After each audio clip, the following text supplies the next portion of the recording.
Do not attempt to adjust your dial. Ba-da-bum-bum-bum. It's your boy Big Vern. This is App Stupid, the fastest growing sports and entertainment show on these YouTube streets. You're welcome. Holla at us. It's your boy Big Vern in the building, coming to you on a beautiful, frigid Monday here in the Midwest. If you're just joining us for the first time, please hit the like and subscribe button. It goes a long way, helps the channel. We appreciate it. Also, if you're digging the content, share it. I love it. 45 degrees outside. We got storms rolling in tonight. So if you're going to go ahead and spread out all of your rock salt, make sure you do that so your driveway ain't that slippery. First segment, we talked about the Super Bowl beatdown. The Eagles, they beat the dog shit out of the Kansas City Chiefs. I don't know what you do with that when you go here, and from my eyes and where I'm standing, that looked like the end of a dynasty. Travis Kelce looked old and slow. Andy Reid was trying to go ahead and pull what's left out of his hair. And Patrick Mahomes was out there putting on an interception festival. Then we talked about the New York Jets. They waived Aaron Rodgers, but they waived him 2 hours before the Super Bowl. Find out why we thought that was personal between him and the team president. So from the AFC East, we go to the NFC East. And the NFC East has the Dallas Cowboys. They have Mr. Brian Schottenheimer, a.k.a. Lil Buddy. And Lil Buddy keeps hiring Lil Buddies. For first-time people who's listening to the content, when we refer to you as Lil Buddies, that means that you got to do something before we call you by your government name. And if you're really good at doing it, we either give you a nickname or we give you somewhat to the similar. But this dude right here, Mr. Brian Schottenheimer, he's always going to be Lil Buddy until he turns that organization around. And Jerry Jones is going to have to eat that humble pie. Anyway, give me a quick 20 from a rap album we pushing, and we going to get on the other side of this content and unlock it. This is Big Vern. Drop the spot. Bam, bam, bam, bam, bam. It's your boy Big Vern coming to you live from the App Stupid Studios. We promoting another rap album this month, Mac Miller, Balloonerism, in stores now. Get it where you legally consume music, whether it be Apple Music, Google Play, or Spotify. My personal favorites on the track is $5 Pony Rides, Friendly Hallucinations. Friendly Hallucinations is dope. That's a really good song. Excisors, and then Mannequins. Mac Miller, Balloonerism, in stores now. Yeah, shout out to Mac Miller. Rest in peace to him and his family. So before we left off on the break, we got on the other side of the content to talk about Lil Buddy, who keeps hiring Lil Buddies. Now the offensive line in Dallas, they're going to go ahead and start shaping up, and just days after adding one of the best offensive line coaches in all of college football, the Cowboys are now dipping back into the college ranks to fill another offensive position. Todd Archer, he shares Brian Schottenheimer. He shares his vision for the Cowboys, and they are expected to add Oregon's co-offensive coordinator, wide receiver coach, Mr. Junior Adams, to the staff as their new wide receivers coach.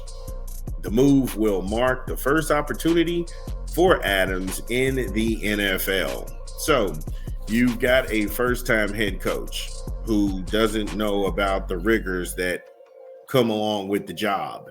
He's never coached anywhere in the NFL as a head coach. He's had 12 years in the same position, and he's only had 4 years of success. He then goes out and gets a offensive line coordinator who's a receivers coach who has never coached in the NFL,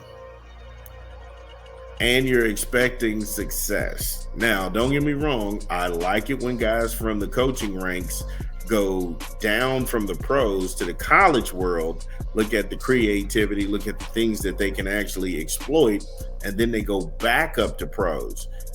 He's going in reverse. He's going from the college ranks to the pro ranks. I don't know what that leaves Dan Lanning and the Oregon Duck faithful. I don't know what that leaves them in Eugene to fill that spot and make sure that cupboard is completely stocked. But again, I don't know what this means for the Cowboys either. I'm not saying it's a bad hire either way. I'm saying that all of these people are unknown commodities at this point. So from Dallas, it's just a big toss up. You don't know what you have. And that's fair. That's fair. As for Adams, after stops at Montana State, UT Chattanooga, and Eastern Washington, Adams broke into the major college football as a wide receivers coach for Boise State in 2014. A few seasons there provided the opportunity to join Western Kentucky staff as the offensive coordinator and wide receivers coach. By 2019, he made the jump to the Power Conference level, taking the receiving job at Washington, adding the offensive coordinator duties just a few seasons later in 2021. And then he's been with the Ducks ever since. Yeah, he's paid his dues. There's not a lot in here to say that he is pretty much just somebody they're going to keep on passing over and he's a name. I get it. You need new blood in the NFL. You got to go ahead and replenish. You got to come up with new ways, new ideas, and revive a dying machine. I get it. I get it. I get it. But at the same time, I don't know what you get when you have Adams. Again, all of these people are relatively unknown and an unproven commodity. And as much as people like to look at Spagnuolo, and he might not be the best head coach, but he's a hell of a defensive coordinator.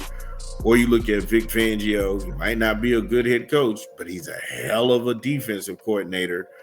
These guys have at least made the jump to head coach, wasn't successful, went back with it. Oh, yeah. Side note, rest in peace, Dick Jauron. Dick Jauron passed. Very sad. Very sad. Condolences to him and his family. The former Bears coach and defensive coordinator, he's passed on. And like I said, prayers and well wishes to his family in their time of grief. But back on to this whole Dallas thing. The last time that Dallas, they had a coach who had no head coaching experience, they were 2-13 or something like that back in the early 2000s. And if history repeats itself, they could be looking at this again. Again, I don't know much about Marty Schottenheimer's son, other than that dude was calling the plays that got Mike McCarthy fired. So I don't know what Jerry Jones was thinking about hiring a guy who was actually giving up plays to the head coach. They got the head coach fired. Doesn't make any sense. Why not just keep Mike McCarthy? However, again, Jerry likes to spend the money. Jerry likes to do what Jerry does. He's more than welcome. But if you are a Cowboy fan, get in the chat. Let me know how you feel. Are you tired of seeing marginal hires that don't really move the needle? This is